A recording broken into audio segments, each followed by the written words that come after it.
Hola maestro, buenos días. Hola maestra, buenos días. ¿Cómo está maestro? Bien, esperando a los chicos. Yo creo que no se van a unir, ya son 8:20, no sé si pueda continuar o más bien iniciar la clase, profe, porque Ah, ok, ya... no hay ningún problema. No hay ningún problema. De por sí los chicos, en esta hora se conectan un poco tarde. No sé por qué, pero les cuesta, creo que el horario. Sí, me imagino. Pero bueno, en fin. Pues bueno, voy a empezar. En esta ocasión voy a empezar con el tema del contrato ley.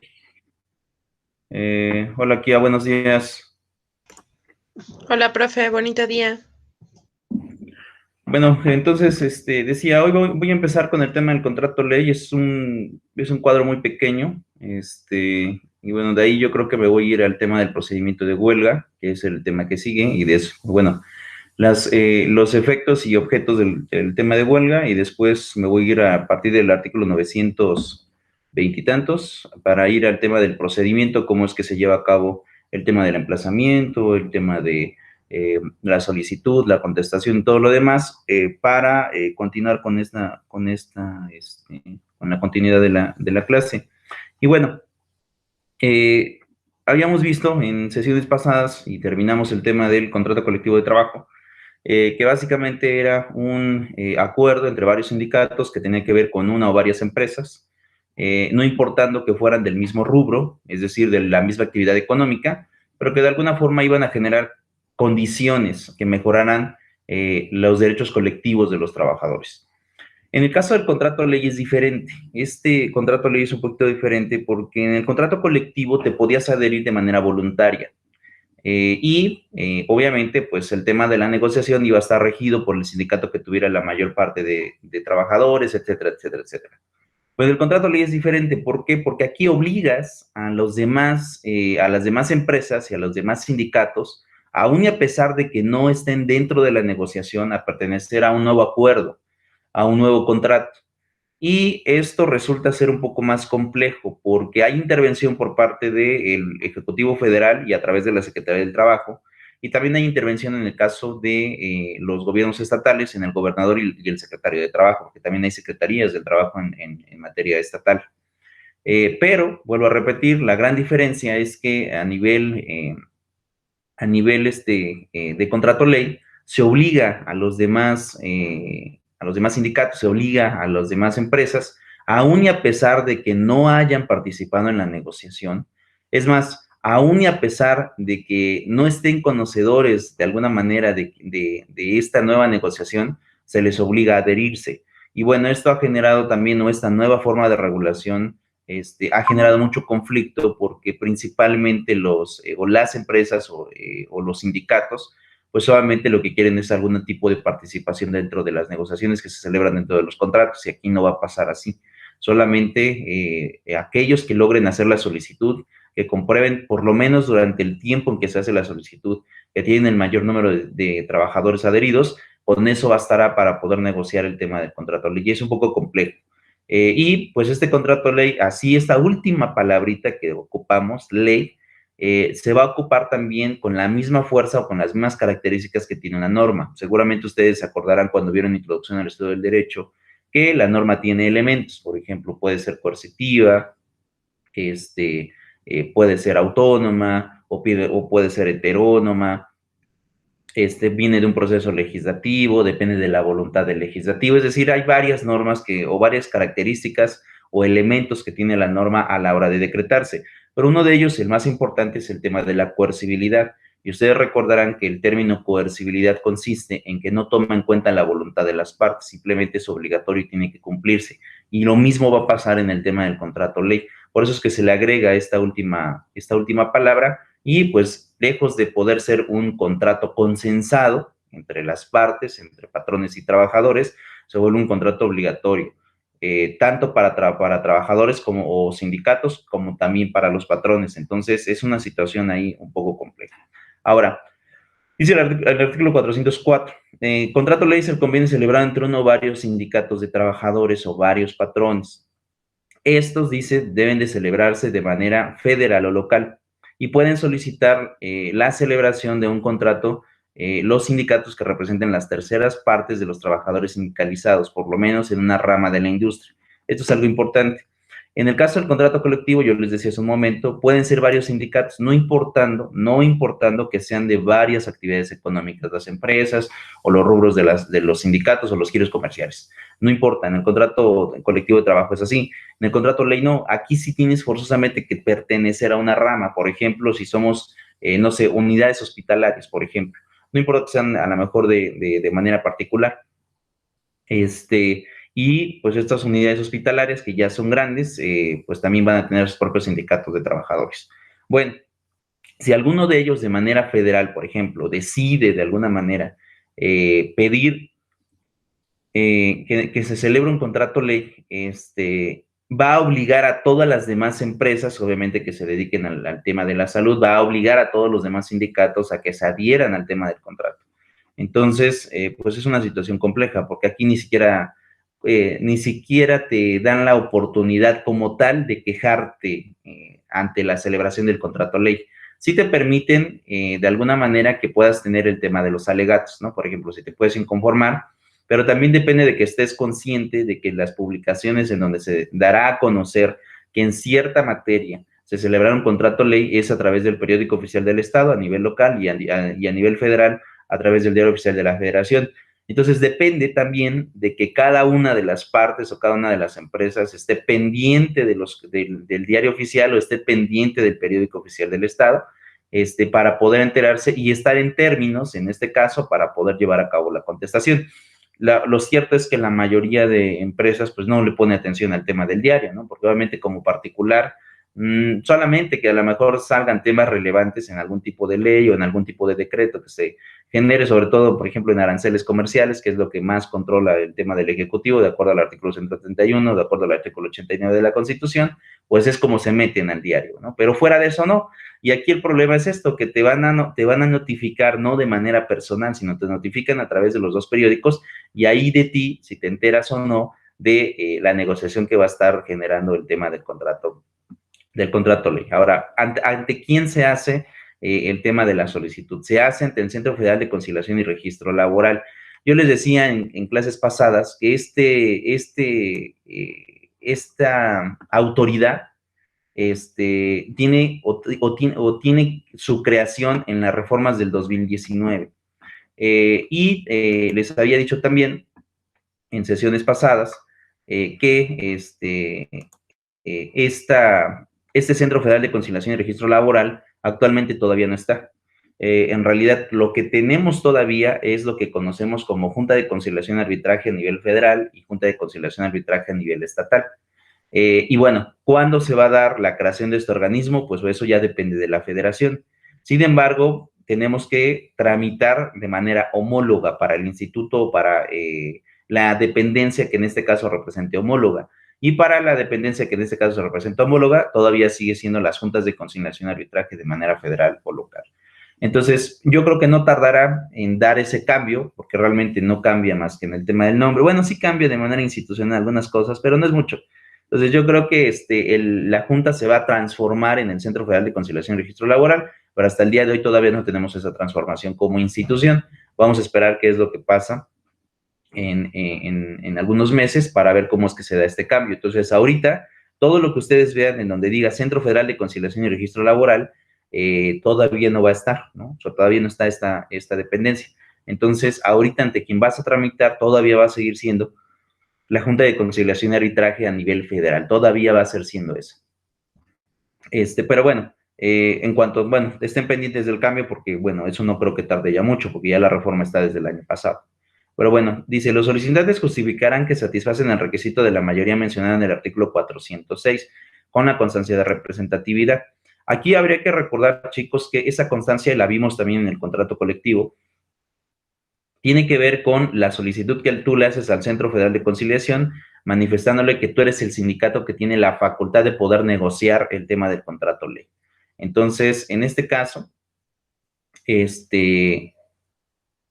esta constancia, ya la tuviste que haber adquirido anteriormente a la celebración del contrato ley, y precisamente se hace para eso, se hace para poder demostrar que tú eres el facultado ante todos los sindicatos de que pues puedas negociar el contrato ley. Pero bueno, aquí se vuelve un poco más complejo, porque imagínense, a lo mejor tú tienes un contrato colectivo a nivel local y quieres celebrar un contrato ley a nivel federal. Entonces tú vas a presentar tu carta de representatividad, pero no sabes si de alguna manera otro sindicato de algún otro estado, de alguna otra entidad federativa, a lo mejor también cuenta con esa constancia de representatividad y va a decirte, ¿sabes qué? No vas a ser tú, voy a ser yo. Entonces, aquí de lo que depende, independientemente de las cartas de representatividad que, pues, bueno, los acredita para poder negociar, es quien logra demostrar el mayor número de trabajadores afiliados. Ahí básicamente va a depender si se tiene la facultad o no se tiene la facultad de poder negociar un contrato de esta naturaleza. Entonces, vas al número. Aquí lo que te vas a fijar es en el número. ¿Quién tiene más trabajadores afiliados para poder negociar? Profe, entonces sí Dígame. puede pasar que 2 o más sindicatos lleguen con una carta de representación para querer hacerlo, y Sí, entonces puede. ya dependerá de quién tenga más agremiados. Ok. Sí puede pasar. Incluso recuerden que en las sesiones pasadas habíamos visto que, por ejemplo, en el contrato colectivo de trabajo, no solamente puede negociar uno, puede negociar dos. Aquí de lo que depende es que el propio centro se percate quién es el sindicato que tiene el mayor número de trabajadores. Entonces, pero por ejemplo, ahí estás hablando de que en el contrato colectivo todos se van a dar por enterados. Pero en el contrato ley no todos se dan por enterados. Entonces, en esta negociación pueden comparecer sindicatos de cualquier estado, ¿no? Porque, vuelvo a repetir, los contratos ley pueden ser a nivel local y a nivel federal, pero supongamos que estamos en el supuesto de que es un contrato, digo, que es un sindicato local que quiere celebrar un contrato ley a nivel federal, y obviamente, ¿qué va a pasar? A lo mejor él tiene la carta de representatividad en su estado, pero ¿qué va a pasar si vamos a los demás estados? Bueno, ahí ya se vuelve más complejo, porque obviamente va a haber más sindicatos que van a querer, en este caso, pelear el tema de la representación para la negociación, o bien que a lo mejor tiene mayor número de trabajadores afiliados a su propio sindicato. Entonces, aquí como tal, en el tema de que se presenten las cartas de representatividad, se van a dar, ¿no? O sea, pueden presentar un sindicato o varios, pero aquí en donde te vas a tener que fijar es quién tiene el mayor número de trabajadores afiliados, y obviamente quién tiene el mayor número de apoyo para que se pueda celebrar este contrato ley. Entonces, son conflictillos que se pueden dar en el momento, pero que de alguna manera pues se tienen que definir también. Pero dependes de las cartas de representatividad que ya adquiriste anteriormente en negociaciones pasadas. ¿De acuerdo? Sí, profe, gracias. Ok, entonces tenemos esta parte. Dice, la convocatoria del contrato ley se va a publicar en el diario de la Federación o en el periódico oficial de los estados. He aquí donde viene lo complejo, porque yo les decía hace un momento, el tema del contrato colectivo es diferente, porque ahí haces una encuesta y pues todos van a votar y ya eligen al sindicato que van a querer que vaya a negociar y se acabó. Aquí no, porque aquí en lugar de que se realice la encuesta, aquí van a poner la convocatoria para que compitan y para que comparezcan los sindicatos. Y ya dentro del centro acrediten quién es el que mayor número de trabajadores llega a tener. Entonces se vuelve más complejo porque aquí ya no haces una votación para todos los trabajadores, porque obviamente resultaría más complejo. Aquí a lo mejor si tienes una votación en un sindicato, a lo mejor por ejemplo en Monterrey, Nuevo León, y tienes otro sindicato que te quiere pelear la negociación, a lo mejor en el estado de Puebla, y hay otro en Querétaro, y hay otro en Ciudad de México, imagínate cuántas votaciones simultáneas tiene que haber, se vuelve más complejo. Pues para evitar esto, simplemente ya con los números que tienes, con lo que tú llegues a acreditar, con eso es con lo que vas a competir, con los números que tú lleves, es con lo que vas a competir dentro del registro del Centro Federal de Conciliación. Ahora, fíjense, ¿qué es lo que va a pasar? Una vez que se publique en el diario oficial, va a haber una convención y ahí van a comparecer todos los sindicatos que quieran de alguna manera tener el tema de la representatividad. Pero, vuelvo a repetir, se genera una convención, ya cada quien se apersona, llega, se acredita y obviamente va a ver el tema del consenso. Y van a ver cuando se exponga a cada uno de los sindicatos quién tiene de alguna manera los números para poder generar el tema de la representatividad del contrato ley para poder negociar. Entonces, ahí viene el tema, esta situación. Ahora, fíjense lo que dice. La convención se formulará en su reglamento e integrará por comisiones para que se juzgue conveniente. Lo dice, el contrato ley contendrá, la primera, nombres y domicilios de los sindicatos de los trabajadores y de los patrones que concurrieron a la convención, porque aquí no es una sola parte, o sea, aquí comparecen tanto patrones como trabajadores en base de los sindicatos. El tema de la entidad o entidades federativas, la zona o zonas en que embarque la expresión de regir todo el territorio nacional, que aquí esto es algo importante. Se tiene que detallar en dónde va a tener efecto el contrato ley, a nivel federal o a nivel estatal. Entonces, si es a nivel estatal, se publica en el periódico oficial y, bueno, se hace el llamado a todos los sindicatos, aquel que lo vea, aquel que lo lea, pues qué bien, va a comparecer, pero obviamente va a haber unos que no van a comparecer porque a lo mejor ni leyeron el diario o ni leyeron el periódico y de todas maneras los efectos del contrato ley les van a caer a estos sindicatos, aún a pesar de que no hayan revisado el tema del diario oficial. Entonces, aquí es lo que yo les decía, se vuelve más complejo. La vigencia del contrato ley no puede exceder más de 2 años, eso es algo primordial. Más de 2 años no puede exigir, no puede tener. Las condiciones de trabajo señaladas en el artículo 91, 191, también se deben de contener. ¿Cuáles son las mejoras? Por ejemplo, en el tema del salario, el tema de jornadas de trabajo, también se debe contenerse. El tema de reglas conforme las cuales se formularán los planes y programas para la implantación y de la capacitación y adiestramiento de la rama de la industria en la que se trate, porque aquí viene la diferencia, ¿no? Yo les decía, en el contrato colectivo pueden ser varias empresas de diferentes rubros, ¿no? Importando que se dediquen a cosas distintas. Pero en el contrato ley no, aquí sí tienen que ser todas igualitas. Ese es el gran cambio. Aquí todas tienen que ser iguales, y en base a que todos serán iguales es como se van a estar, dando las negociaciones, porque todas pertenecen a un mismo rubro y obviamente todas conocen de a lo mejor de las situaciones o de las cosas que se van a estar negociándose dentro del contrato ley. Y las demás que convengan las partes, que eso es algo importante. No está limitado el contrato ley a hablar de algo en específico, sino que esas son las condiciones mínimas que te pone el tema del tema de las capacitaciones, el tema de capacitaciones, el tema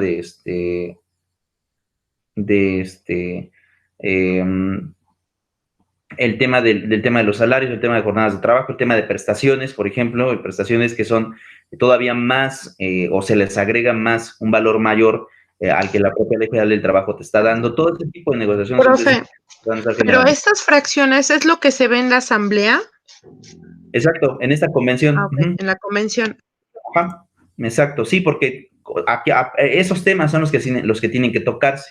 O sea, como tal, no hay, es diferente al contrato colectivo, porque nosotros vimos en el tema del contrato colectivo que tú ya llegas con una propuesta. O sea, cuando ya estás en la parte de las mesas de trabajo, ya llegas con una propuesta, precisamente con el contenido de lo que se haya celebrado entre los sindicatos.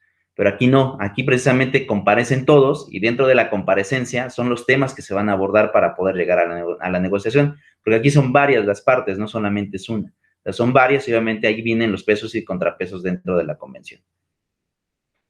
Ahora, fíjense, el contrato ley podrán establecerse cláusulas, ¿de acuerdo? Y que en este caso, la aplicación corresponderá al sindicato administrador del contrato ley en cada empresa, porque aquí el que negocia es uno, pero para que se logre hacer efectivo el tema del contrato ley, va a tener representaciones por varios sindicatos dependiendo del número de la empresa. Porque habría que recordar que también dentro de las empresas, y eso lo vimos en pasadas ocasiones, no solamente puede existir un sindicato, por ejemplo, pueden existir 2 o más, dependiendo la complejidad pues la complejidad en este caso de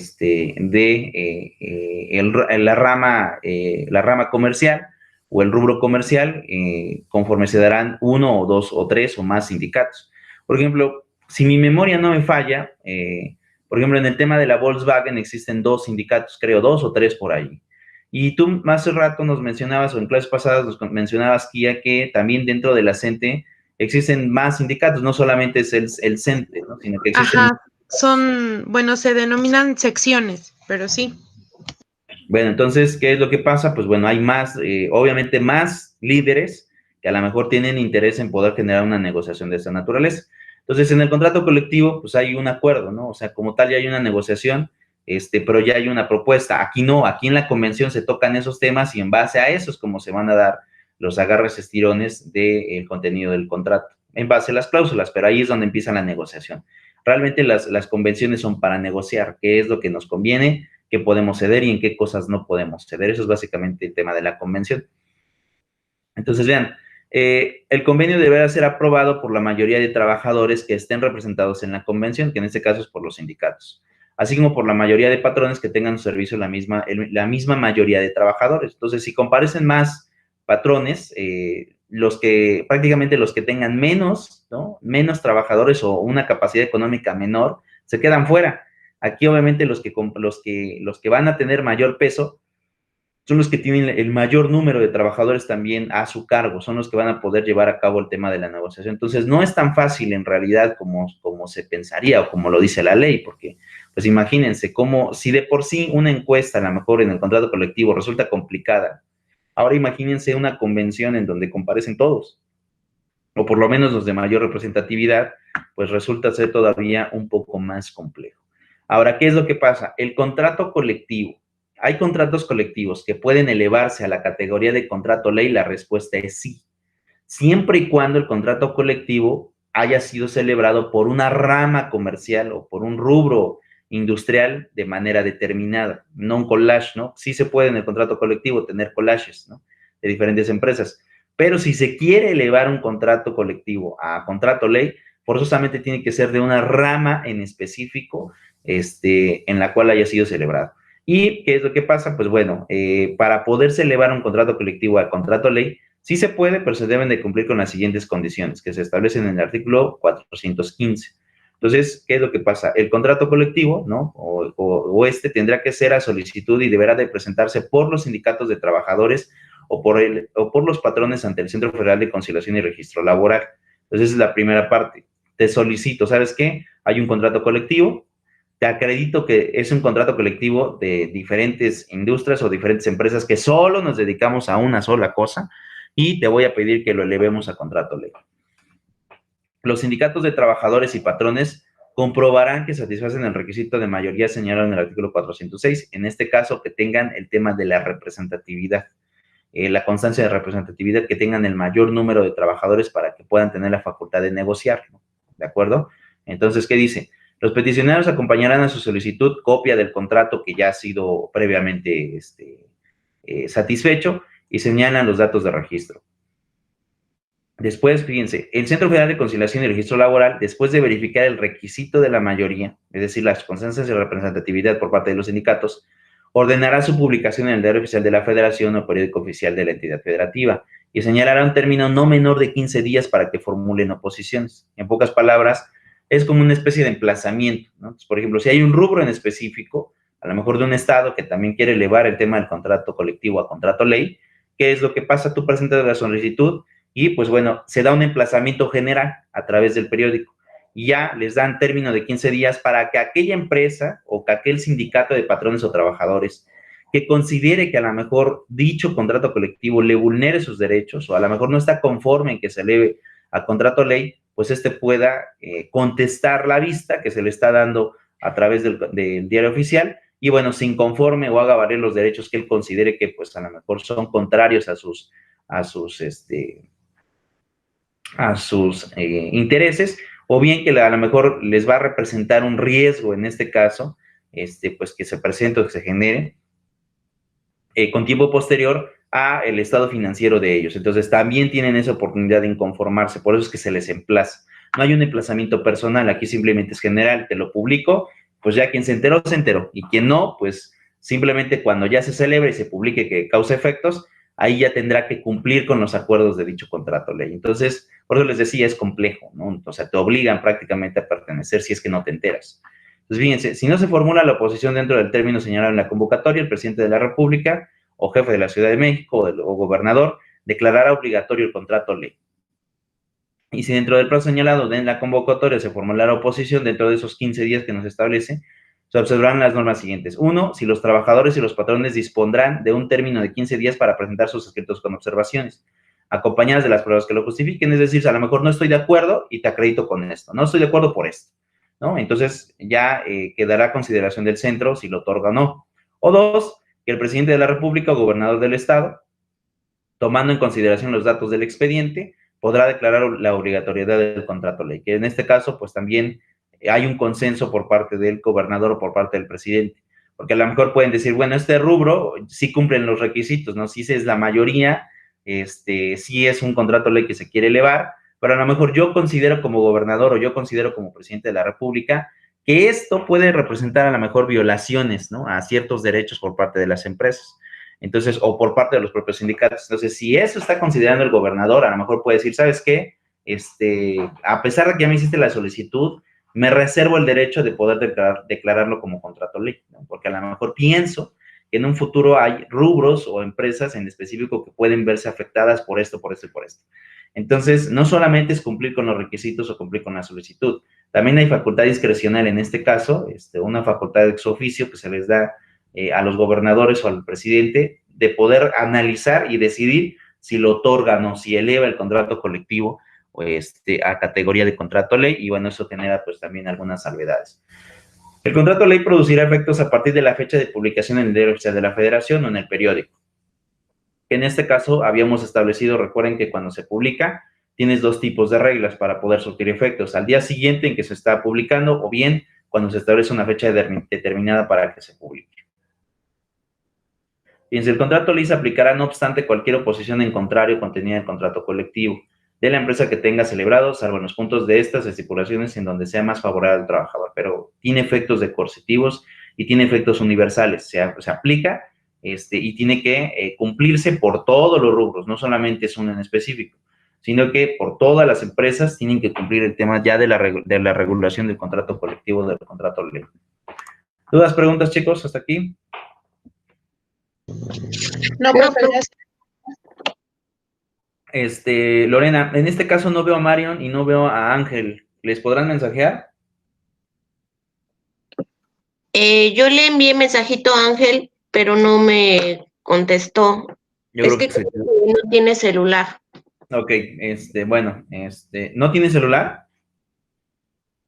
No. Oh, ya. Bueno, está bien, les digo esto porque, ya les pasaron lista, ¿eh? La coordinadora se conectó temprano y pasó lista. Yo creo que ya puso faltas. Entonces, eso ya no depende de mí, depende de la coordinación. Pero bueno, por eso les decía, para que se conectaran, y a lo mejor si por ahí hubo una falta, ya después le digan, pero si no, pues yo creo que ya están las inasistencias. Bueno, dudas, preguntas hasta aquí, ¿puedo continuar? Sí, profe. Profe. Ok, luego, ¿qué es lo que pasa? Bueno, pues ya surte efectos el tema del contrato ley, y bueno, ya pues todas las partes, en este caso del rubro comercial en el cual se ejecutó, tienen que adherirse a él. No importa si están de acuerdo o no, se tienen que adherir porque precisamente por eso se llama contrato ley, tiene fuerza coercitiva y es universal. Ahora, ¿qué es lo que pasa? Bueno, un contrato ley que ya ha sido celebrado puede revisarse posteriormente para que pueda existir algún tipo de modificación. La respuesta es sí. Sí se puede revisar y sí se pueden llevar a cabo modificaciones al contrato ley. No es exclusivo de que es permanente, ¿no? A lo mejor hubo una negociación, quedamos en ciertos términos y continuó, pero a lo mejor en un año cambiaron las condiciones sobre ese rubro o sobre ese giro comercial. Entonces, ¿qué es lo que pasa? Voy a solicitar la revisión porque es necesario que analicemos o que a lo mejor modifiquemos ciertas partes o ciertas cláusulas que se establecen dentro del contrato de ley. Entonces, en esos casos dice lo siguiente: podrán solicitar la revisión los sindicatos de los trabajadores que representen las mayorías, es decir, aquellos que todavía cuenten con el tema de la representatividad, esa constancia de representatividad, ellos son los que pueden solicitar. La solicitud se presentará ante el Centro Federal de Conciliación. Yo les decía hace un momento que, pues bueno, mientras no esté, es la Junta Federal de Conciliación Arbitral. Dentro de los 90 días naturales antes, pero algo importante, son naturales, cuentan sábados y domingos, o sea, no son hábiles, son naturales. Antes del vencimiento del contrato ley, si se estableció por un año, o bien si se estableció por 2 años, pues bueno, 90 días naturales antes para que podamos tener en este caso. Profe, ¿por qué no pueden durar más de 2 años? Porque precisamente como son coercitivos, o sea, obligan a todos de un rubro en específico a cumplirlo. Si duran 2 años, si duran más de 2 años, probablemente algunos de los rubros pues no puedan no puedan continuar con el tema de la prestación de los servicios que se otorgaron en el contrato ley. Aquí recuerden lo siguiente, no todas las empresas tienen la misma capacidad, ¿no? A lo mejor no es lo mismo hablar de la Bocho, que tiene, no sé, son como 10,000 trabajadores, ¿no? Los que manejan la Bocho, es una empresa gigante. O a lo mejor con el tema, por ejemplo, de una armadora, ¿no? Una armadora que a lo mejor tiene 50 trabajadores. Entonces, hay una desproporcionalidad enorme en ese tema. Entonces, ¿qué es lo que pasa? Bueno, si se está estableciendo un contrato colectivo, un contrato ley de esta naturaleza, y el contrato dura más de 2 años, ¿qué es lo que pasa? Pues no por el hecho de que a la empresa grande le vaya bien, quiere decir que a las chicas también les va a ir bien. O sea, es algo también relativo en el tema de los ingresos. Aquí en el contrato ley no les importa el tema de los ingresos, lo único que les importa es el tema de las mejoras a las relaciones de trabajo por parte de los trabajadores. Pero ¿qué es lo que pasa? No es lo mismo lo que gana una empresa como la Volkswagen, que tiene capacidad para poder contratar a 10,000 trabajadores, aquella que solamente tiene 50, ¿no? Porque de alguna forma, esta que tiene 50 no gana lo mismo, ni tiene los mismos ingresos fijos, por ejemplo, sino que hay una diferencia importante en cuanto al tema de las ganancias. Y es por eso lo que el tema de la estabilidad económica, lo que pone en peligro las inversiones cuando se celebran ese tipo de contratos.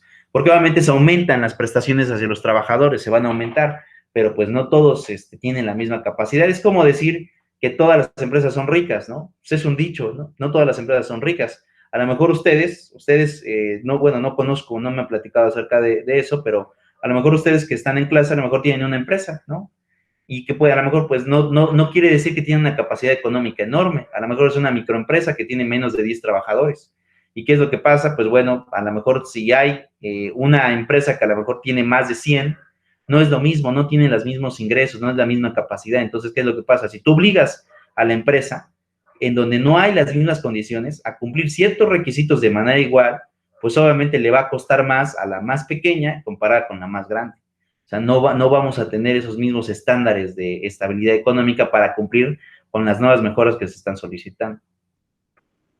Entonces, pues bueno, no sé si logré explicar esta parte. Sí, profe, gracias. Entonces, Sí, profe, gracias. Entonces, por eso no se ponen por más de 2 años. Y por eso, a pesar de que no es por más de 2 años, se les permite llevar a cabo las revisiones para poder, en este caso, analizar si es viable continuar con el contrato o no, porque también puede darse una cancelación. Entonces, ¿qué es lo que pasa? Bueno, algo importante.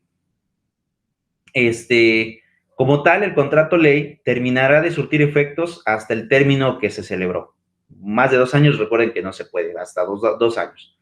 Entonces, ¿qué es lo que pasa? Si tú solicitas la revisión y no hay acuerdos, o sea, no logran establecerse o ponerse de acuerdo, no pasa nada, la negociación se queda fracasada, y se continúa la vigencia del contrato ley tal y como quedó desde un principio, hasta que cumpla el término de fenecimiento, que son los 2 años. Si es que no hay una negociación dentro de la solicitud de revisión. Si hay consenso en la revisión, bueno, entonces se van a modificar ciertas partes, que en este caso los interesados lograron acordar. Si hay pacto o si hay convenio, sí se dan las modificaciones. Pero si no hay convenio, entonces se queda igual y hasta que termine su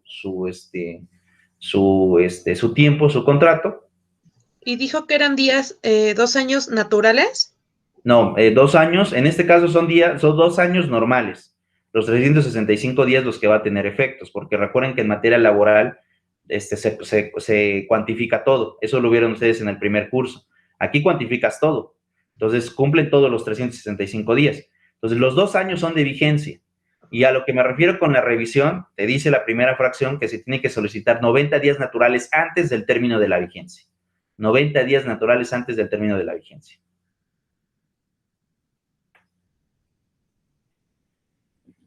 ¿Ya quedó? ¿O hay duda en eso? Sí, profe, ya quedó.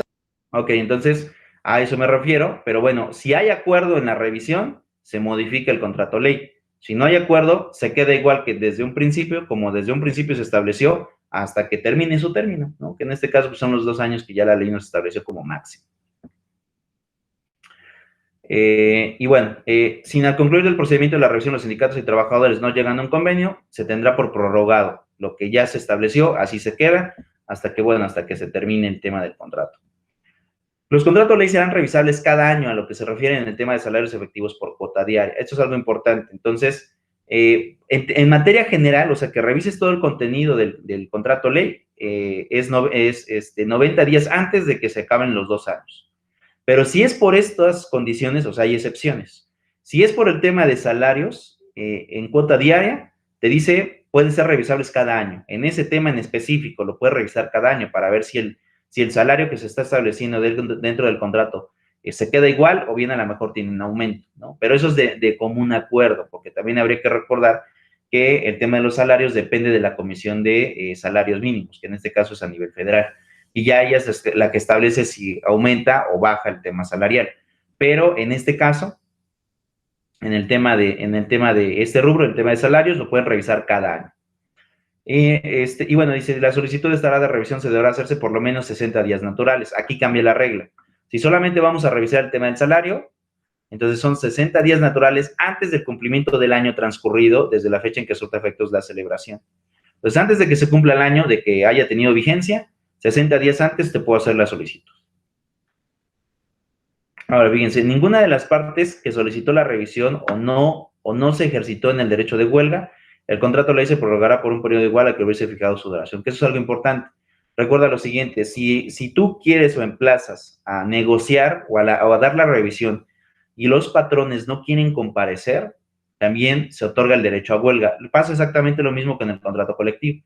Es decir, no quieres negociar, no quieres sentarte con nosotros, te emplaza a huelga. ¿De acuerdo? Dice el cual se quedará por prorrogado. Ahora, fíjense, el contrato ley terminará únicamente por mutuo consentimiento de las partes que representen la mayoría al que se refiere el artículo 406, previa consulta del voto personal libre y secreto de los trabajadores. Pero bueno, yo les decía hace un momento, si dentro de la revisión el patrón no quiere sentarse a negociar, puedes emplazar a huelga. Y si emplazas a huelga, puedes incluso, en esta situación, puedes suspender las relaciones laborales de manera temporal dentro del centro de trabajo, porque también recuerden que en el caso de las huelgas, no necesariamente, quiere decir que de alguna manera el sindicato o los trabajadores se queden sin salario, sino pueden seguir percibiendo, en este caso, salarios, que les tendrá que pagar el patrón cuando lleguen a una negociación. Entonces, ¿qué es lo que pasa en estos casos? Pues bueno, si tienes el contrato ley, lo quieres revisar y de alguna manera emplazas a huelga, aquel patrón tendrá que pagar los derechos que los trabajadores hayan dejado de percibir, aún y a pesar de suspender labores, o aún y a pesar de que no hayan hecho nada, les tiene que pagar el patrón, pero en base a las condiciones del contrato individual de trabajo, más el tema del contrato ley que se haya establecido para las mejoras. Entonces, realmente cuando uno analiza el tema del contrato colectivo o el tema del contrato ley, la peor parte o la que sale perjudicada de manera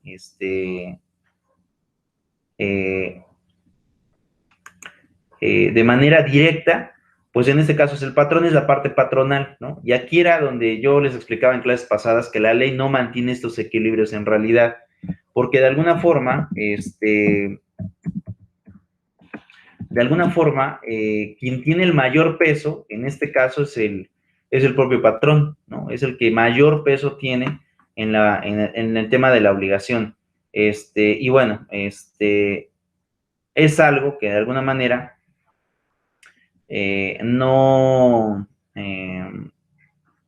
pues no genera tanta,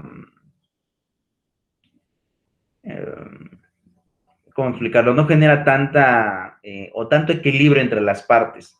La verdad es que en el tema del contrato colectivo, como del tema del contrato ley, la peor parte o la que sale de manera perjudicada, sí es en este caso la parte patronal. Hay como que una desproporción en la ley en ese sentido, porque, por ejemplo, imagínense, te plazo a huelga y me pagas, ¿no? Los días que no trabajé, porque suspendí labores. Entonces, ¿qué pasa con el patrón? Deja de percibir dinero,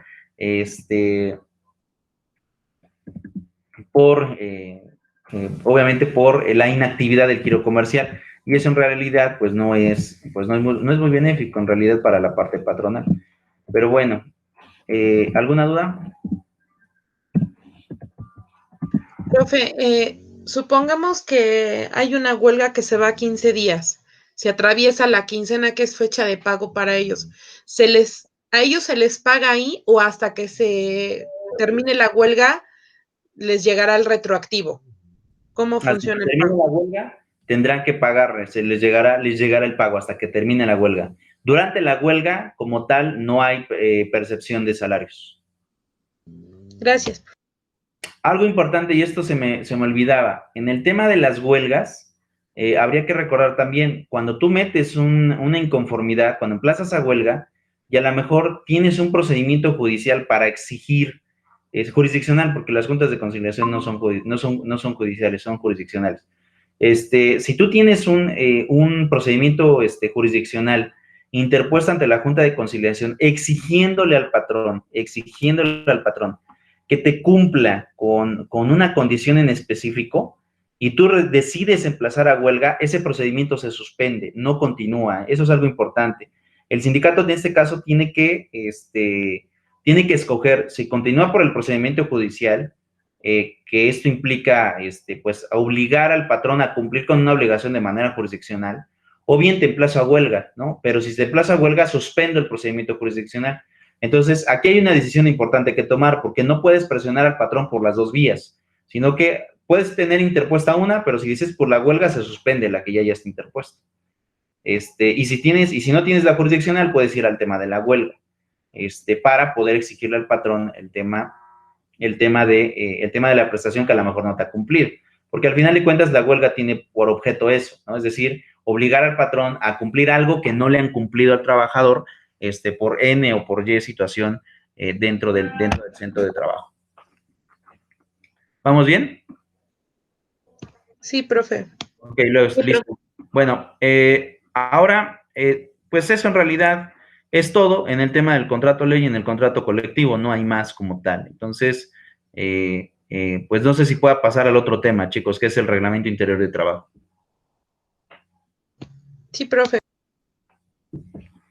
Bueno, para empezar en este tema, yo creo que voy a poner un video, chicas, y ahorita continuamos. Espérenme tantito.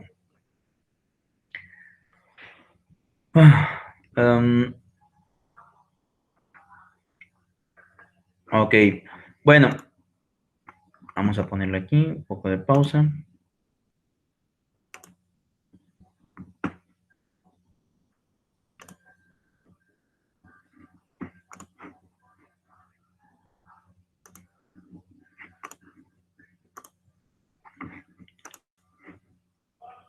Ahora, ¿qué es lo que pasa? Pues bueno, después de ver esto, vamos a ver el tema de los reglamentos interiores de trabajo, que básicamente son las reglas por medio de las cuales se van a estar fungiendo o se van a estar realizando, en este caso, las relaciones laborales dentro de un lugar en específico.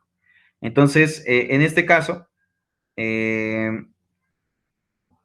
como tenemos esta reglamentación, bueno, quisiera que pudiéramos ver cómo se elabora un contrato o un reglamento interior de trabajo y después nos vamos al tema de la ley. Ahora vamos a empezar al revés, ¿no?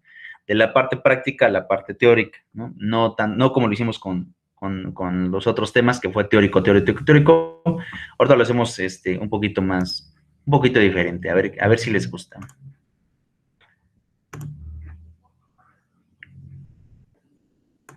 Grupo CINEC, innovación en el desarrollo humano.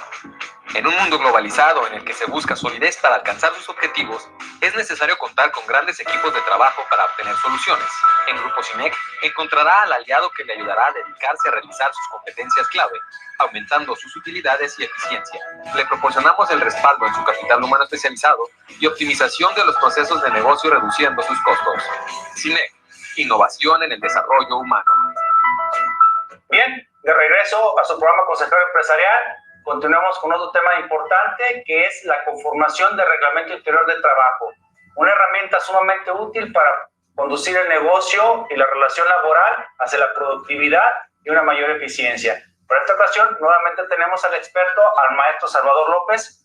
Salvador, muchas gracias por estar aquí con nosotros. Y bien, pues comenzamos. ¿Qué es el reglamento interior de trabajo? Bueno, gracias por la invitación. El reglamento interior de trabajo es de los conocidos como documentos colectivos en la fuente de trabajo. Y hablando de una manera más coloquial para que la mayor parte de las personas puedan entenderlo, es la forma de regular cómo se llevan a cabo las relaciones laborales, sobre todo en temas comunes. Es decir, mientras los contratos individuales te marcan todas las condiciones laborales, entendamos el qué, el reglamento interior de trabajo se ocupa por explicarnos los cómo. Hace las veces de un manual de todo lo que ocurre con los trabajadores, inclusive en relación con el patrón, dentro de un establecimiento. Y bueno, podríamos pensar que si yo tengo mi contrato individual de trabajo, tengo la ley federal del trabajo, y ahora estamos hablando de un reglamento interior, podríamos decir que con eso se complementa todo, pero aún así pueden suceder errores u omisiones. ¿Cuáles son los más comunes por tu experiencia para poder orientarlos mejor? Muy bien, una planeación laboral a nivel preventivo cuenta con varias herramientas. El reglamento es una de ellas. El principal error, desde mi óptica, de un reglamento es que fundamentalmente las empresas suelen tomar modelos de reglamentos de otras empresas, lo bajan a un procesador de textos o simplemente lo redactan en un procesador de textos, lo imprimen y se lo hacen del conocimiento del trabajador. Si lo vemos objetivamente, esto vendría siendo un reglamento arbitrario, impuesto por el patrón. Lo que buscamos es legitimar la expedición del reglamento, para lo cual, en relación con lo que vimos la última vez que platicamos, se debería de crear una comisión mixta para esos fines, que sea la que cree este reglamento. Es decir, en unión los representantes del patrón con los representantes de los trabajadores van a emitir todo el contenido, todo el esquema, todo el clausulado, inclusive del reglamento. Entonces, la fase inicial, o la fase que debemos tener en cuenta es que no debemos de imponer un reglamento. Lo ideal es que se ha creado de alguna manera un poco más democrática. Y obviamente no es viable bajo ninguna óptica copiar el reglamento de otro lado, porque cada empresa es diferente. No es lo mismo una empresa de servicios que una empresa de comercio, que una empresa de producción, y entre ellas tampoco son lo mismo. Entonces tenemos que hacer un reglamento de trabajo que se adecue a cada empresa, a cada establecimiento. Y generalmente, pues como asesores, tratamos, o como el mismo patrón, de tratar de darle cumplimiento a crear, no a integrar, como tú bien dices. Un reglamento para satisfacer quizás un requisito, pero no lo vemos como una herramienta. Y en concreto la pregunta es, maestro, ¿para qué sirve? Muy bien. Por ejemplo, yo tuve una cita de trabajo en la mañana con unos clientes, ¿no? Y estaba el representante del patrón con los trabajadores, estaba explicando un tema de comisiones mixtas y hablábamos de reglamento. Entonces, vamos a crear un reglamento que sí escuche la voz del trabajador, que sí sea congruente con la realidad y se resuelvan los problemas comunes que suelen pasar en una empresa. Obviamente, si en algún momento la causa de una sanción al trabajador es de una amonestación, un descuento al salario, inclusive una rescisión, intención de despido, debería de estar apoyadas por pruebas contundentes. No es lo mismo estar apoyados en un reglamento incongruente y emitido de forma unilateral por el patrón, que estar apoyados en el incumplimiento de un reglamento que fue creado en unión patrón-trabajador. El enfoque es totalmente diferente. Entonces, también nos funciona como prueba. Sin embargo, antes del conflicto, un reglamento creado de la manera que les estoy explicando debería de llenar los propios requisitos y los propios deseos y satisfactores que requiere el trabajador. Vamos a hablar a manera de ejemplo del comedor. El patrón promedio no es el que disfruta el comedor. En un comedor de una empresa con varios trabajadores suele haber situaciones que no están bien llevadas, suele haber errores, suele haber inconformidades. ¿Qué mejor? Este tipo de cuestiones comunes se puedan documentar adecuadamente en un reglamento en el que se escuche la voz de ambas partes. Bien, y finalmente, maestro, ahorita ponen un ejemplo de una parte importante en muchas empresas, pero ¿cuáles serían el principal contenido que podría recomendar para que esté a satisfacción de la fuente de trabajo? Bueno, el reglamento es el documento más elaborado, es el más largo en una fuente de trabajo. Entonces el contenido es bastante como cualquier manual prácticamente. El reglamento se asemeja a un manual. Yo le digo a mis clientes que me transmitan los valores que están implementando en su empresa. ¿ok? ¿Por qué su empresa es mejor que los demás competidores? Eso lo tienen que saber los trabajadores. El reglamento es una buena forma de transmitir esos valores, ¿ok? Además, es indispensable que contenga los procedimientos de investigación en casos concretos en los que se piense sancionar alguna potencial conducta de uno o varios trabajadores. Tiene que haber un procedimiento preestablecido en el reglamento, es el que se va a seguir. También es sugerido el uso de áreas comunes, sugerido la regulación, cómo registrar la jornada, cómo registrar el tema de vacaciones, cómo registrar los permisos. Es decir, yo en los reglamentos preveo todas las situaciones comunes de la empresa, inclusive integro los formatos que se deben utilizar en cada caso concreto. Entonces, son demasiados temas, imposible decirlos en este momento todos, pero ya les di algunas ideas muy concretas de las que debe contener un reglamento. Maestro Salvador, muchas gracias por este tema tan interesante del Reglamento Interior del Trabajo. Seguiremos hablando de esto, lo seguiremos invitando, esperamos contar con su presencia. Claro. Y bueno. Listo, chicos, a ver, vamos a dejar esta parte. Y bueno, a ver, en términos prácticos, para mantener esta misma sintonía. El tema del reglamento interior lo que va a generar es las condiciones dentro del centro de trabajo. Pero aquí hay algo importante, es diferente al contrato individual de trabajo, porque en el contrato individual de trabajo se te estipula, por ejemplo, hora de entrada, hora de salida. Ok, está bien, no pasa nada. Pero ese es un tema que solamente se establece en el contrato individual. La diferencia con el reglamento interior es que este te va a regular cómo tiene que ser tu comportamiento dentro del centro. Es decir, a lo mejor si entras a las 8, ahí te va a establecer un procedimiento. Bueno, entras a las 8, ok, pero tienes que pasar una tarjeta, después de la tarjeta tienes que irte a acomodar a lo mejor los estándares de seguridad para el rubro comercial en el cual tú te dedicas. Por ejemplo, ¿a qué me quiero referir con esto? Por ejemplo, si es una empresa industrial, lo que tienes que tener al menos para poder empezar a trabajar es el tema de la bata, es el tema de las botas, es el tema a lo mejor de, no sé, a lo mejor el tema de los overoles o hechos de algodón. Es decir, tienes que cumplir con ciertos requisitos antes de poder empezar el trabajo. Después de eso, ¿no? A lo mejor el propio reglamento te dice, repórtate con tu coordinador o repórtate con tu supervisor para que te asigna el área o te asigna las dos áreas a las cuales tú puedes emplearte como trabajador.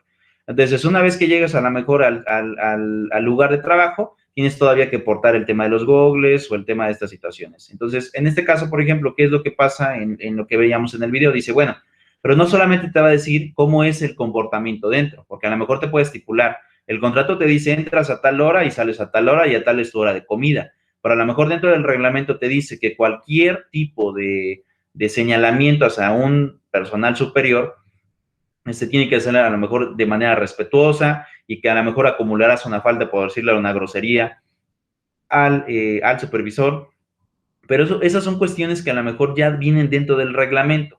El reglamento lo que tiene por sí solo es de regular las condiciones internas dentro del centro de trabajo, mientras que el contrato individual de trabajo lo que te va a regular son las prestaciones y las condiciones de la prestación del servicio de trabajo. Entonces, es diferente esta parte. Por uno, te regula los derechos y obligaciones que tienes como trabajador en el contrato individual, y en el reglamento interior lo que te estipula es el comportamiento dentro del centro de trabajo. Por ejemplo, ahorita él ponía un ejemplo muy básico en la cuestión de, por ejemplo, el tema de los comedores, ¿no? Hay muchas empresas que tienen comedores, no todas, porque también no en todas se les da esa oportunidad de tener comedores, de comprar comida o que se les dote comida, porque también hay empresas que prefieren dar de comer a sus propios trabajadores. Pero bueno, ¿cómo tiene que ser el tema? A lo mejor puedes decir, bueno, tienes que sacar un turno, después del turno tienes que darlo ante los oficiales que en este caso están dirigidos en el comedor, y ya conforme te van llamando te van a estar dando tu comida. Entonces, a lo mejor ese puede ser una parte, o bien te tienes que formar, pero tiene que estar estipulado y reglamentado.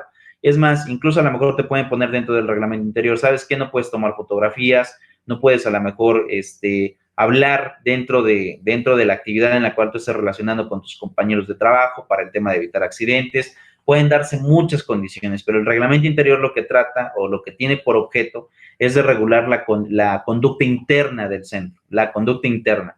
Mientras que el contrato individual de trabajo simplemente te estipula los derechos y obligaciones de los trabajadores, pero de manera legal, hablando de reparto de utilidades, aguinaldo, vacaciones, etcétera, etcétera, salario, etcétera, etcétera, etcétera, y el reglamento no se mete en eso. El reglamento solamente te dice cómo es tu comportamiento dentro del centro del lugar de trabajo. No sé si existe algo todavía, alguna duda en cuanto a la diferencia de estos dos conceptos, contrato individual y reglamento interior de trabajo. Profe, o sea, ¿el reglamento es más de forma que de fondo? No, el que es de forma, bueno, sí, podríamos establecerlo así, porque el contrato individual es de fondo, ya te dice cuántos días te tocan por aguinaldo, cuántos te tocan por reparto de utilidades, ya te lo estipula todo. A diferencia del reglamento, ¿por qué decimos que es de forma? No como tal de forma, pero sí se mete también en las cuestiones de cómo tú tienes que ser, cómo te tienes que comportar dentro del lugar de trabajo. Porque lo cierto es que hay muchos, ¿no? Muchos trabajadores que no les gusta comportarse dentro de los centros de trabajo. Yo les decía hace un momento, por ejemplo, yo creo que ustedes conocen a lo mejor trabajadores así, o amigos o conocidos que trabajan de esa manera. A lo mejor en el lugar de trabajo les dicen, no puedes hablar con tus compañeros. Y de repente llega esa persona y te platica, ¿sabes qué? Me regañaron en el trabajo. ¿Y por qué te regañaron? Porque platiqué con mis compañeros trabajando. ¿Y eso por qué merece un regaño? ¿No? A lo mejor nosotros no lo vemos mal. Ah, pero es que mi reglamento interior me dice que no puedo hacerlo, porque a lo mejor me distraigo o puedo causar un accidente, ¿no? Por ejemplo, yo recuerdo en alguna ocasión donde me tocó un asunto de un muchacho que trabajaba para una empresa farmacéutica. Entonces, en la empresa farmacéutica están en contacto con químicos. Y él decía, bueno, dentro de mi reglamento me decía que no puedo contestar celulares, no puedo hablar con mis compañeros, porque obviamente cualquier descuido puede representar un riesgo para mí, como por ejemplo que a lo mejor un ácido se caiga, o que bien yo tire algún tipo de ácido, y aunque tenga la ropa protectora, me va a afectar. Y obviamente voy a tener un accidente, y a lo mejor voy a tener un daño que puede representar ser a nivel cutáneo, o bueno, puede sobrepasar el nivel de la piel. ¿Qué es lo que pasa? Pues este chico se le ocurrió platicar precisamente cuando estaban en el tema de las porciones del medicamento. Y había por ahí algunos químicos pues que eran corrosivos. ¿Qué fue lo que pasó? ¿Qué fue lo que sucedió? Pues tuvo un accidente. ¿Y qué es lo que pasa? Cuando viene él y obviamente reclama el tema de la prestación, el patrón le contesta, ¿sabes qué? El riesgo de trabajo no se cumple, ¿de acuerdo? O bien se cumple, pero no al 100%, porque el responsable en este caso, de provocar el tema del accidente, fuiste tú porque incumpliste con el reglamento interior.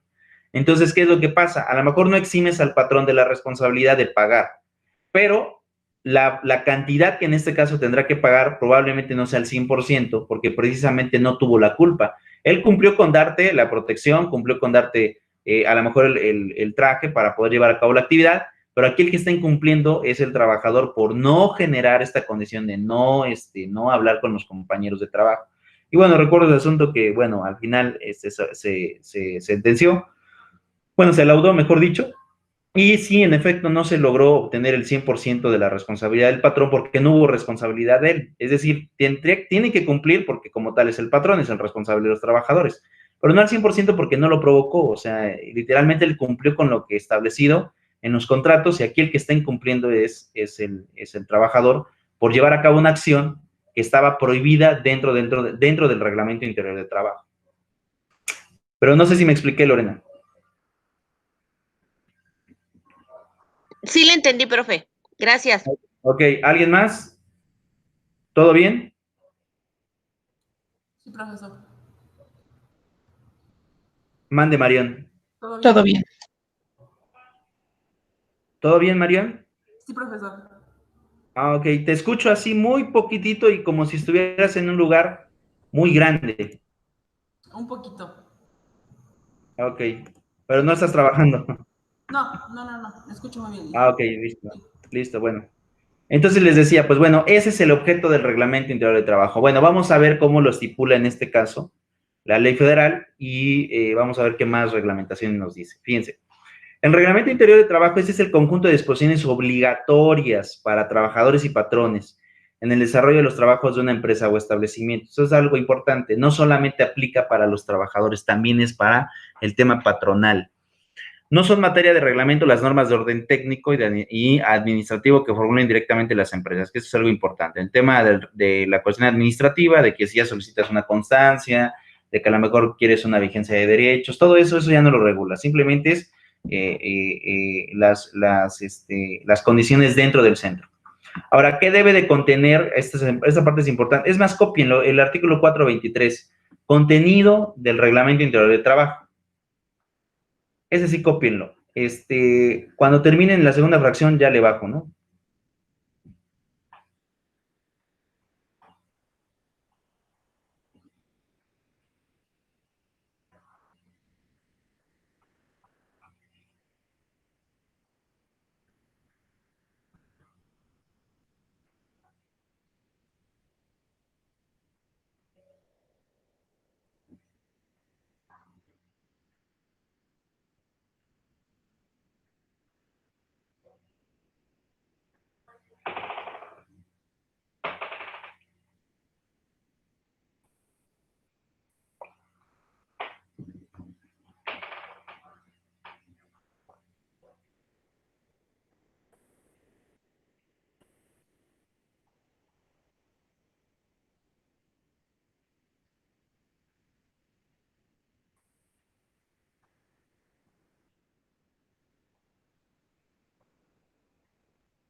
Listo, profe.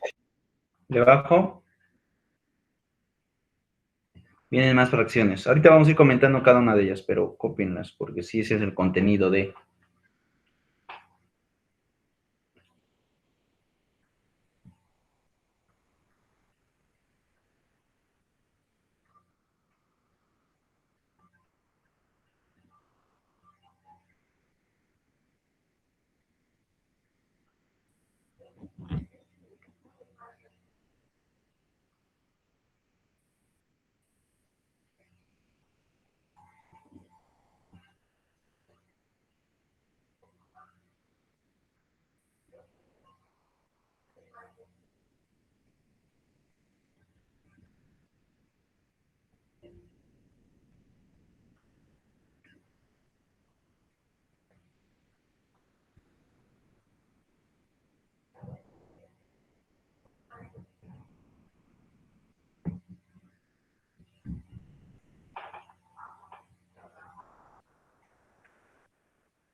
Ustedes me dicen.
Listo, prof.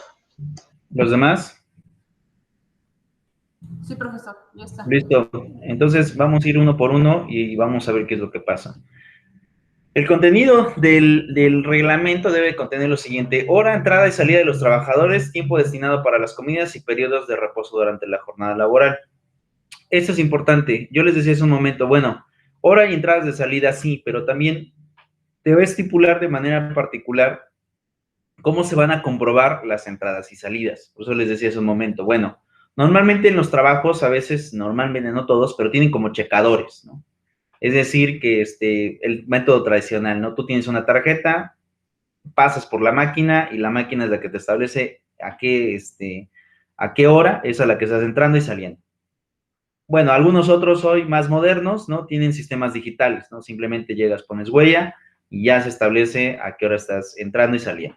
Pero también se tiene que estipular la forma, básicamente en cómo tienes que generar esos registros de hora y entrada y salida.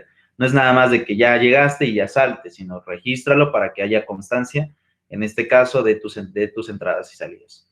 El tema para las comidas, ustedes recordarán que la Ley Federal del Trabajo establece, cuando ven contratos individuales de trabajo, te establece que son 30 minutos que debe de tener un trabajador durante la jornada de 8 horas para poder comer. Si hay un periodo mayor, bueno, no pasa nada, pero la ley solamente te da 30 minutos por jornada de 8 horas. Si el patrón te da, en este caso, 1 hora, pues los primeros 30 entrarán dentro de la relación laboral y los otros 30, pues ya es básicamente el tiempo que el trabajador decida excederse, pero eso no entra dentro de la regulación de la jornada laboral. Y el tema de los periodos de reposo durante la jornada, esto normalmente se establece cuando hay jornadas diurnas. O nocturnas, porque recuerden que entras en la noche y sales hasta el otro día, prácticamente a las 6, 7 de la mañana. Entonces, en esos casos, algunos empleos te dan como que la oportunidad de poder descansar, o bien cuando, yo he visto, por ejemplo, contratos en donde cuando les dan la oportunidad de generar horas extras, después de las jornadas de 8 horas, les permiten un periodo de descanso, que muchas veces va pagado, entonces tienes 30 minutos de descanso o 1 hora de descanso antes de iniciar con el tema de las horas extras, precisamente para poder regular el tema de los descansos o de reposo durante la jornada. Entonces, en esos casos, bueno, se puede estipular de esa manera o se puede generar ese tipo de condiciones para mantener el orden dentro del centro de trabajo. Lugar y momento en que deben comenzar y terminar las jornadas de trabajo, era lo que yo les decía. A lo mejor tú estás, por ejemplo, si eres un empleado general, supongamos, ¿no? A lo mejor no vas a hacer solamente el tema de la limpieza, a lo mejor también haces mantenimiento, o a lo mejor también llevas a cabo temas propagandistas, a lo mejor que te manden a dejar publicidad, volantes, tarjetas al exterior, bueno, pueden darse muchas cosas. Entonces, no solamente es que llegues y ya te reportes y que te dediques a una sola cosa, sino que a lo mejor puedes ir rotando dentro de las condiciones de trabajo. Es decir, que un día haces esto, o otro día haces esto, o bien, dependiendo de lo que te diga tu coordinador o tus supervisores, cómo vas a ir realizando las cosas, pero cambia mucho. No es el mismo aspecto en ese sentido de que pues siempre te vas a dedicar a una sola cosa, sino que puedes dedicarte a otras también. días y horas fijados para la limpieza de los establecimientos, maquinaria, aparatos y áreas de trabajo, que eso también es importante, sobre todo para mantener la funcionalidad de las herramientas, ¿no? Que eso es algo importante. No puedes ocupar, a lo mejor si es una maquinaria que tiene motores, que tiene cadenas, que tiene bandas, engranes, que puede dar muchas cosas, a lo mejor sí tiene que tener un mantenimiento. Entonces el simple hecho de que lo trabajes, pues no quiere decir que el lugar sea eterno, sino que puedes tener algún tipo de, pues algún tipo de desperfecto si no le das el mantenimiento debido a la maquinaria. Y bueno, se debe de estipular cuándo debe de hacerse ese mantenimiento, porque obviamente no va a trabajar en lo que ordinariamente le toca al trabajador, sino que ahora tiene la obligación de mantener al menos su máquina en buen estado. Los días y lugares de pago, que también es algo importante, si te van a pagar de manera física, o bien si es por vía electrónica, pero bueno, te pago en el establecimiento, te pago en el banco. Te tienen que establecer también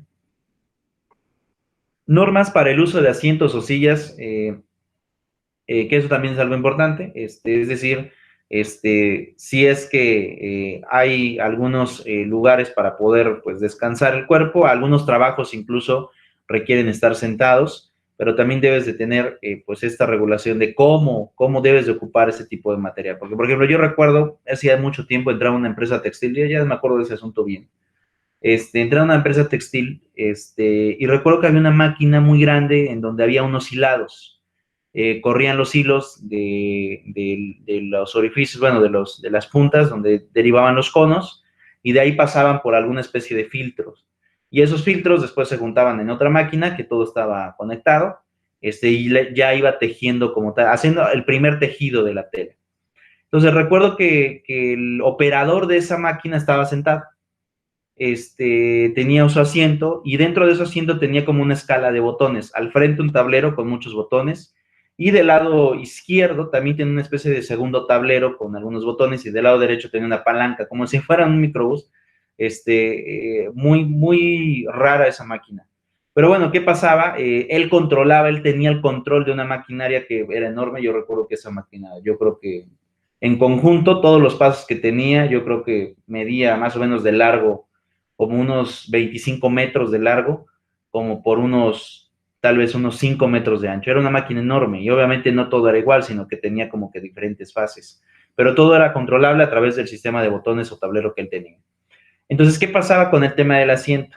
El asiento tenía una configuración también para poder ocuparlo, y pues obviamente era un sistema electrónico, había pues ciertos cuidados, y dentro de esos cuidados, por ejemplo, te decía el reglamento interior que no podías ocupar agua también, o no podías estar bebiendo agua en aquel lugar, precisamente por la delicadeza que tenías en toda la operatividad dentro o frente al asiento, ¿no? La operatividad al frente, de lado, y pues también el tema de las palancas, ¿no? Tenía 2 palancas, la verdad no sé para qué era cada una de ellas, pero era una máquina que se controlaba desde un asiento.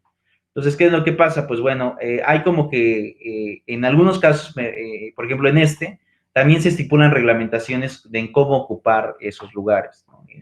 No solamente es la silla para descansar, o ya me cansé, ya me senté, no, sino, por ejemplo, en este caso, esta silla, pues era una especie de base de control, y de ahí controlaba toda la maquinaria, pues que era enorme, o sea, la verdad era muy, muy grande. Entonces, pues bueno, también hay normas para poder regular este tipo de materiales.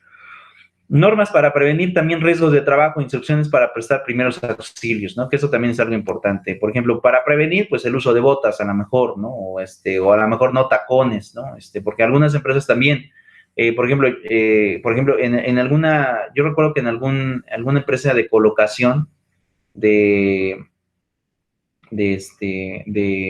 demostradoras, no sé cómo se llaman, la verdad, estas que te ofrecen en los centros comerciales, que te ofrecen la pasta, o que te ofrecen el perfume, o que te ofrecen, no creo que así se les llama, demostradoras, no sé con exactitud cómo se les llama, pero yo recuerdo que, por ejemplo, dentro de las instrucciones les decían, tenías que ir de tacones dentro de su reglamento interior, pero les estipulaban un máximo, y el máximo de los tacones era de 6 centímetros.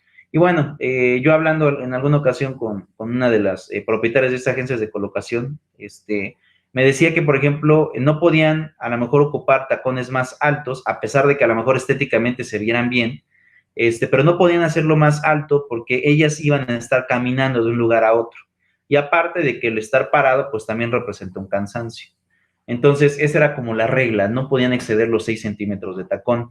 Y bueno, básicamente preservaban el tema de salud de las chicas que se dedicaban a eso. O bueno, pueden darse muchas otras cosas, ¿no? Yo les decía, en los lugares industriales, pues botas, ¿no? Antiderrapantes para evitar cualquier tipo de riesgo que a lo mejor represente una caída, porque no solamente es la caída, a veces se ocupan en las industrias ciertas máquinas que a lo mejor si es que llegan a poder jalar u ocupar alguna extremidad humana, pues no solamente es de extremidad, sino todo el cuerpo. Y yo recuerdo, por ejemplo, ahorita, por ponerles otro ejemplo, eso ya fue un asunto largo, era de un trabajador que ese muchacho estaba en la apertura de hilo, y bueno, ¿qué era lo que hacía la empresa? Rompía el hilo que ya no ocupaba, y lo pasaba por una máquina para sacar estopa, y esa estopa la vendían a las lapalerías, a los centros de pintura, a todos estos lugares donde se puede ocupar este producto. Pero la máquina en donde rompes el hilo para convertirlo en estopa está peligrosa, porque hagan de cuenta que es una especie como de tortillero, ¿no? Una cama tortillera. Al principio, obviamente, más grande, no de una extensión. Las de tortillería son como de 30 centímetros. Esta me estoy refiriendo que mínimo tiene un metro 20, 1,50 m de ancho, y eso como una especie de transportadora, ¿no? En donde tú colocas el material y esa transportadora la lleva hacia la máquina. Y la máquina son 2 rodillos de metal, básicamente, pero con picos, con clavos, entonces, o con ganchos. Entonces, un rodillo está arriba y un rodillo está abajo, y giran en dirección opuesta. Entonces, ¿qué es lo que pasa cuando llega el hilo a esa parte? Lo que hace es, obviamente, jalar el hilo y lo destruye. Cuando lo saca del otro lado, ya va destruido el hilo. Ya no va en ese estado, sino que ya lo lleva destruido. Pero obviamente, imagínense, son rodillos que son de metal, más aparte el peso que esto implica, los ganchos que también son de metal, van soldados. Yo recuerdo que en aquel momento cuando le pregunté al dueño cuánto pesaba la máquina, me decía, pues bueno, para poder transportarla tuvimos que ocupar grúa, porque obviamente no la mueves en una camioneta de 3 toneladas, no te soporta el peso. Y él me decía que más o menos la máquina pesaba alrededor de unas 8 toneladas, nada más la máquina. Imagínense cuánto pesan los rodillos, ¿no? Y la fuerza en la que van. Pues bueno, la indicación en aquel reglamento era que tenía que depositar el hilo en esta transportadora, ya el hilo pasaba o la aventaba básicamente a los 2 rodillos para que reventaran el hilo, ya pues se convirtiera en esta forma esponjosa que todos conocemos que es una estopa, ¿no? Me imagino que en alguna ocasión la han ocupado. Y bueno, pues este chico se le hizo muy fácil no ocupar la transportadora.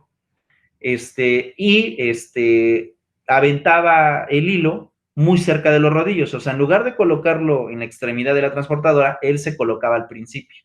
¿Y qué creen que pasó? En una de esas, el hilo lo logró amarrar de la mano. Y pues, ¿qué creen? Pues en lugar de que jalara solamente la estopa, pues obviamente jaló todo el brazo. El chico, por la desesperación, porque obviamente son rodillos enormes y la fuerza es tremenda, pues cuando sintió que ya los ganchos le habían agarrado la mano y continuó, pues él decidió jalar al lado opuesto para lograr zafarse. Pues bueno, fue tanto el peso de los rodillos y obviamente la fuerza que él ejerció para poder salirse, que básicamente se le desprendió el hombro, con carne, con hueso, con todo, se le desprendió la extremidad y obviamente el hombro completo pasó por los rodillos y salió despedazado del otro lado. Y él se quedó obviamente con el orificio y empezó a gritar, ¿no? Entonces, pues bueno, tiempo después, obviamente en ese momento lo llevaron al seguro, ya llevaba pues obviamente el orificio del hombro, ya no tenía el brazo. Y bueno, cuando él quiso demandar al patrón, obviamente por el riesgo de trabajo, lo quiso demandar por riesgo de trabajo, él tenía, o el patrón tenía videocámaras en el centro o en el lugar de trabajo. Y pues bueno, en las videocámaras se ve como el muchacho, pues en lugar de obedecer el reglamento interior, de dejar el material en la transportadora para que la transportadora ya lo llevara a los rodillos, pues él simplemente tira a una especie de distancia de 20, 30 centímetros, ¿no? Entonces ahí se generó que, pues obviamente sí es un riesgo de trabajo, pero la inducción de llevar a cabo esta actividad, pues fue del propio trabajador, la imprudencia fue del propio trabajador. Y bueno, pues perdió una extremidad, imagínense, el riesgo que significa esto, el perder un brazo por ocupar este tipo de máquinas. No sé si alguna ocasión ustedes han visto una máquina de estas, o en algún lugar, si es que llegaron a tener amigos o no sé, alguna máquina también que cuando tú la ves dices, híjole, esto se ve súper peligroso, por la conformación de la máquina. No sé si alguno de ustedes ha llegado a tener una experiencia de estas, chicas. Yo he visto en internet, profe, la verdad, morbosamente, en Facebook, de esos chicos que luego se atoran como en tornos y pues sí les llegan a cortar el brazo. Ay, no, bien feo. Luego se van todos. Ay, no. ¿Tú has visto dijiste por morbo, ocupaste esa palabra? Sí, sí, porque uno le va pasando al Face y de pronto ves el video y pues te quedas ahí. Eso es morbo. Claro, yo me acuerdo mucho, yo recuerdo por ahí del 2002, 2003, creo que en ese entonces iba yo como en segundo o tercer año de secundaria, había una página que también salió que se llamaba Rotten, que era básicamente esta especie de página donde pues pasaban los accidentados y cómo quedaban en la morgue o cómo generaban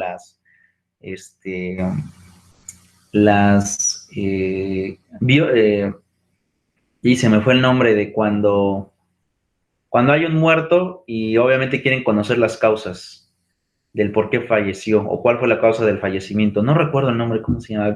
Biopsia no. Autopsia, ¿no? Y bueno, te iban pasando paso a paso cómo iban generando esas autopsias.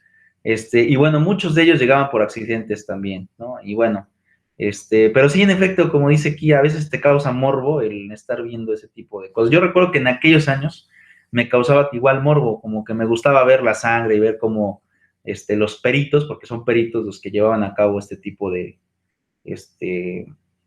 procedimientos, porque pues son procedimientos también médicos quirúrgicos los que ejecutan para poder saber la causa del fallecimiento de una persona, pero sí te causa como cierta curiosidad. Pues bueno, hagan de cuenta que es algo similar. Si es que tú ya lo viste por medio de un torno, pues imagínate, lo que yo conté es que, pues imagínate que la máquina le lleva le lleva el brazo, obviamente como llevaba los ganchos, uno gancho jala hacia aquí y el otro gancho jala así, se dan de cuenta que pasa eso. Entonces, no me imagino el dolor que ha de haber sentido esta persona. Y por otro lado, la adrenalina para poder zafarse o para que todo no lo llevara de cuerpo completo. Porque obviamente yo les decía, si es una máquina de 8 toneladas, lo que me dijo el propietario en aquellos años. Pues imagínense, pues aunque tú quieras poner resistencia, si te lleva el cuerpo, te destaza, o sea, literalmente te destroza la cabeza, los huesos, todo te destroza, por la fuerza que tienen los rodillos, porque obviamente, primero es el peso, ¿no? Lo cual contribuye a cierta fuerza. Y por otro lado es el motor, que en este caso, si mi memoria no me falla, era como de 8 caballos, el que estaba dándole vueltas a los rodillos a través de poleas y, bueno, ruedas que se establecían allí, y cintas, era como tenía fuerza o movimiento esa máquina. Entonces, pues bueno, es una máquina brutal, porque primero los mueves, que es la fuerza del motor, y después ya lleva la fuerza del peso que lleva el rodillo. Son rodillos enormes, y todos clavados con picos para obviamente desgarrar el tema del hilo. Pero bueno, precisamente por eso se elaboran los reglamentos interiores, para evitar este tipo de cosas que ocurran dentro de los centros laborales. Pero bueno, Marión, Lorena, ¿alguna de ustedes ha visto algún tipo de ejemplo de estos? ¿Ha visto una máquina que desde que la ves te genera temor? No, la verdad no he tenido alguna experiencia así. ¿Tú, Marión? Yo solo vi igual en un video, creo que era coreano. Era una tela que salía de una parte y pasaba a otra para irla acomodando en rollo. Entonces esta persona acomodaba la tela, pero manualmente. Y tenía un suéter o abrigo, no sé qué era, pero muy largo. Entonces, obviamente, se atoró y pues empezó a jalar todo el cuerpo y se veía como se iba saliendo su ropa, sus zapatos, hasta que murió. Y ya el mismo rollo lo botó. Pues es a veces impresionante ver este tipo de cosas. Generan impacto, la verdad generan impacto. A mí todavía me generan impacto, aunque bueno, todavía algunas ocasiones, ya no con frecuencia, pero algunas ocasiones todavía me sigue generando morbo. Pero bueno, así pasa. Pero bueno, yo creo que dejo la sesión hasta aquí y nos vemos la próxima semana, ¿está bien? Sí, profe, muy bien, muchas gracias. Gracias. Cuídense, hasta luego. Gracias, buen fin de semana. Muchas gracias, profe.